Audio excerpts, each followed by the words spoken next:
My name is Leah Carter, and 3 months ago I started working the night shift at St. Mary's Hospital. I had worked in hospitals before, but nothing like St. Mary's. The building itself was old. Not the kind of old that felt historic or charming, but the kind that felt layered, like parts of it had been added over decades. New hallways connected to older ones, different flooring in different wings, and elevators that didn't always stop where you expected. Most of the hospital had been renovated, except the lower level. On my second week working nights, I first heard about it. It happened around 1:45 a.m. during a slow shift. The emergency room was quiet. Most of the patients upstairs were asleep, and the nurses at the station were trying to stay awake with coffee. I was organizing charts when Denise, the charge nurse, handed me a folder. "Can you take this down to storage?" she asked. "Sure," I said. Then she added something strange. "Use the west elevator." I nodded, but as I started walking away, she said one more thing. "And don't go past the blue fire doors." I stopped. "Why?" She didn't look up from the computer. "That wing's closed. For renovation." She paused for a moment, then said flatly, "Something like that." That was the end of the conversation. At the time, it didn't seem like a big deal. Hospitals always have restricted areas. So I took the folder and went to the west elevator. The lower level was noticeably quieter than the floors above. When the elevator doors opened, the hallway looked almost empty. The lights were dimmer down there, and half the rooms were storage or old offices. As I walked down the corridor, I saw them. The blue fire doors. They stood at the end of the hallway, blocking the rest of the corridor. A white metal sign had been bolted across the door. "Authorized personnel only wing closed." The strange thing was that the hallway clearly continued on the other side. It wasn't a side corridor. It was the main hallway, just sealed off. I dropped the folder at storage, got the signature I needed, and started heading back. As I passed the doors again, I heard something. A faint metallic sound, like a cartwheel rolling slowly across tile. I stopped walking. The sound lasted only a few seconds, then stopped completely. I stared at the narrow, wired glass window in the door. Darkness on the other side. No movement. I told myself it was probably pipes or maintenance equipment somewhere behind the wall. Hospitals make strange noises at night, so I went back upstairs and forgot about it, at least for a while. The next night, I heard it again. This time it was around 2:30 a.m. I had been sent downstairs again, this time to pick up some archived paperwork. The lower level felt even quieter than the night before. When I finished in storage and walked back toward the elevator, the sound came again. But this time it wasn't metal. It was knocking. 3 slow knocks from behind the blue doors. I froze. The hallway suddenly felt colder. For a moment I just stood there, listening. Then the knocks came again. 3 more. My heart started beating faster. I walked closer to the door, slowly, until I could see my reflection in the small glass window. Still nothing behind it. Then a voice came from the other side. Soft, weak. "Hello?" I stepped back immediately. The voice sounded human. Tired, but human. I waited a second, thinking maybe someone from maintenance had been working late back there. Then the voice spoke again. "Can you hear me?" Every instinct in my body told me something was wrong. I backed away from the door and headed straight for the elevator. When I got upstairs, I found Carla, one of the older nurses at the station. "Hey," I said quietly. "Is anyone working in the lower level tonight?" She frowned. "No, why?" "I thought I heard someone behind the fire doors." Her expression changed instantly. Not fear exactly, more like discomfort. "You shouldn't go near those doors," she said. "Why?" She looked down the hallway before answering. That wing used to be part of the psychiatric unit years ago. What happened to it?" She hesitated. Then she lowered her voice. "They shut it down after a patient disappeared." Here forever. I stared at her. I'll break free and drag Disappeared? you to the abyss. The Room was chains will locked. shatter. Cameras showed Your nobody light will going come in or for out. you. A chill ran down my arms. "What about the patient?" Carla shook her head slowly. "No one ever found them." Before I could ask anything else, Denise walked into the station. Carla immediately turned back to the computer like the conversation had never happened. The rest of the shift felt different after that. Every time I walked near the west hallway, I kept thinking about those doors, about that voice, and about the patient who had vanished. The third night was when things got worse. Around 2:15 a.m., and I had to take a clipboard back down to storage again. I told myself I wasn't going near the blue doors. I would drop the paperwork off and come straight back. But as soon as I stepped off the elevator, I heard the knocking again. This time, it was louder. 3 heavy bangs. I stood there, frozen. Then came the voice again. Please. My chest tightened. I walked slowly toward the doors again. The chain around the handles caught my attention first.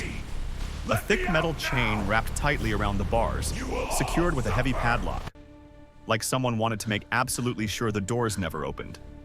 Then I saw movement behind the window, a shadow crossing the hallway on the other side. I swallowed hard. Is someone back there? I asked. For a moment, there was silence. Then the voice answered. Yes. My heart began pounding. Please. They left me here. Every part of my training as a nurse kicked in. If someone was trapped back there, I couldn't just ignore it. I reached toward the chain, and just as my hand touched the metal, a voice behind me said sharply, Leah. I spun around. Denise was standing at the end of the hallway near the elevator. I had no idea how long she'd been there. Her face was completely serious. What are you doing? She asked. I heard someone behind the doors. She walked toward me slowly. When she reached the doors, she didn't look through the window. She just stared at the chain. Then she said something quietly that made my stomach drop. It's coming from behind. You didn't hear a patient. It's getting louder. I frowned. Then who is it? She finally looked up at the glass window, and for a brief moment, something moved behind it. A pale hand pressed against the other side of the glass. 5 fingers, flat against the window. Denise grabbed my arm immediately. We're leaving, she said. Just as she pulled me away from the doors, something slammed against them from the inside, hard enough to rattle the chain. And from behind the metal doors, the voice whispered one last thing. Don't leave me alone again. Denise practically dragged me back to the elevator. I'm going to the west elevator. Neither of us spoke on the way up. Denise, are you sure? But I could still hear the sound of that go. slam in my head. The metal doors shaking, the chain rattling, and that voice behind it. When the elevator doors opened on our floor, Denise finally let go of my arm.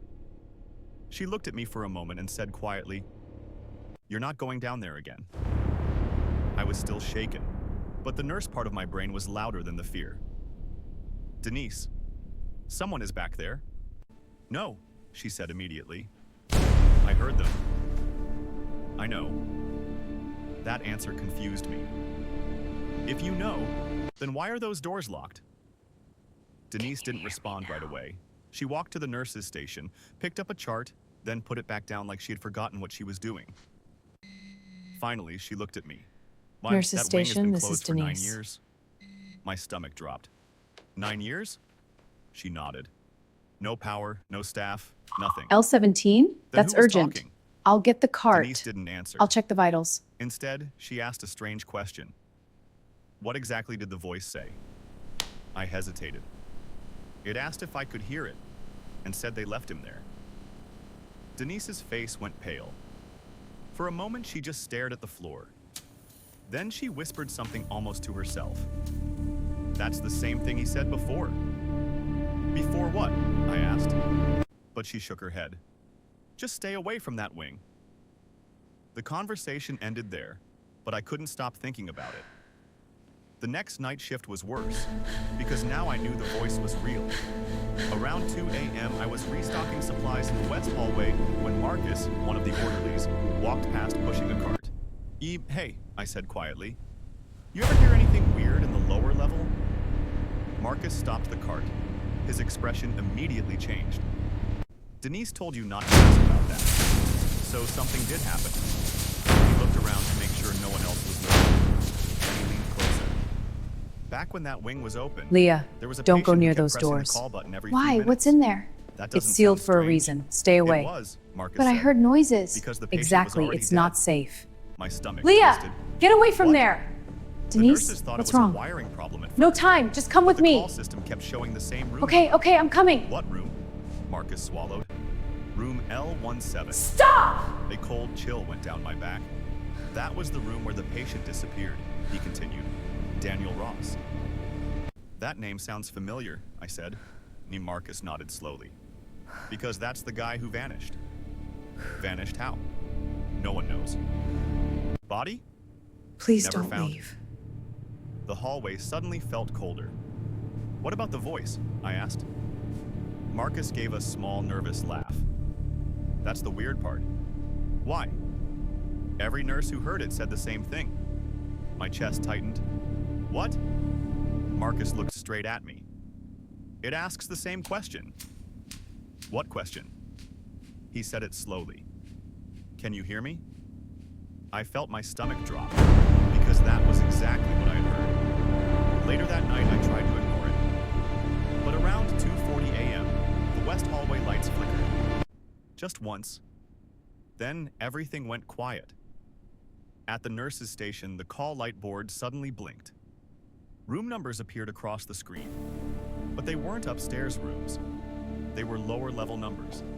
L12, or L14, L17. My heart skipped. Those rooms shouldn't even exist anymore. Carla noticed it too. Why are basement rooms showing up? Before anyone could answer, a call bell rang. The sound came through the speakers above the desk. Every nurse knows that sound. It means a patient is calling for help. But the location on the screen made my They say blood this run old cold. psychiatric wing is haunted. L17. Haunted, really? Denise Yes. stared at the Strange monitor. noises, shadows Her moving face on their went own. completely And no still. one goes there? Not at Then night. the call It's bell too rang dangerous. again. Carla, And Mr. again. Thompson's sats are dropping. And again. I see it. Is he on high Finally, flow? Denise picked up the desk Yes, phone but and it's not dialed helping. something. Okay, I'll Maintenance, call the she doctor said and when monitor him. someone answered. Understood. We have a system glitch again. She hung up, but the bell kept ringing. Then suddenly, the phone on the nurse's desk rang. Everyone in the room looked at it. No one moved. The ringing continued. Finally, Denise picked it up. West Station. She listened for a second. Then her expression changed. Slowly. Hear me. Very slowly. She moved the phone away from her ear. Leah, she said quietly. Leah? Come here. Is that you? I stepped closer. She held the receiver out so I could hear it. At first, there was only static. Then a weak voice came through the line. The same voice I heard Hello? behind the doors. Hello? My chest tightened. Then the voice spoke again. Soft. Desperate. Can you hear me now? The phone line suddenly went dead. No dial tone. Nothing.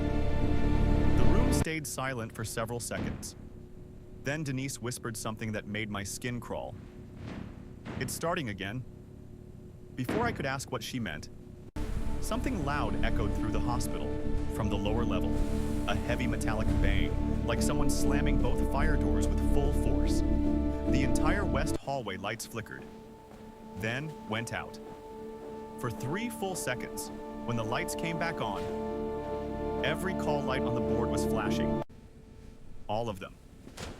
But they all showed the same room number, L17, and from somewhere below us, I heard the knocking again. 3 slow knocks. Just like before. Part 3. Final. The knocking from the lower level continued. 3 slow knocks. Then silence. Then 3 more. Every nurse at the station could hear it now. Even the patients in nearby rooms were starting to wake up. Denise immediately stood up. Marcus, she said, stay here with the patients. Then she looked at me. Leah. With me. My heart started pounding again. You're going back down there? She nodded. We need to stop it. The west elevator ride down felt longer than usual. Neither of us spoke. The only Here are sound the was the updated quiet patient hum of the records. elevator motor. Thanks, Leah. When the I'll file doors these. opened, the hallway was Appreciate darker it. than before. Half Quiet the lights night. had gone out, Let's hope it stays that way. and the knocking was louder. Bang, bang, bang. It was coming directly from behind the blue fire doors. Denise walked toward them slowly. I followed. even though every part of me wanted to turn around. When we reached the doors, the chain rattled again from the inside. Something hit the metal hard. "Please," the voice cried. It sounded more desperate now. "Please open the door." I looked at Denise. Her face was pale, but determined. "How long has this been happening?" I asked. "Years," she said quietly. "Then why not just open the doors and see what's there?" Denise looked at the glass window. "Because the last time someone did, they didn't come back." That sentence sat in the cold hallway like a weight. Then the voice came again, but this time it sounded different. Closer. "Leah." My entire body froze. "How does it know my name?" I whispered. Leah, here's the Denise update for grabbed my arm 3112. immediately. Thanks, Denise. Any "Don't changes? answer it." Vitals are The stable. knocking Chart is in stopped. there. For a few Got it. seconds, the hallway I'll went review now. completely silent. Then slowly, a shadow moved behind the small glass window. Something stepped closer to the door, and then a face appeared. Pale, sunken, eyes wide and dark. It was only there for a moment, but it was enough. The face pressed against the glass from the other side, and then it smiled. My heart dropped into my stomach. "That's not a patient," I whispered. Denise nodded slowly. "No." The voice spoke again. But now it sounded wrong. Too many echoes in it, like multiple voices layered together. "You almost opened the door." The chain rattled violently as something slammed into the metal again. The entire door shook. Bang! Bang! Bang! The glass window cracked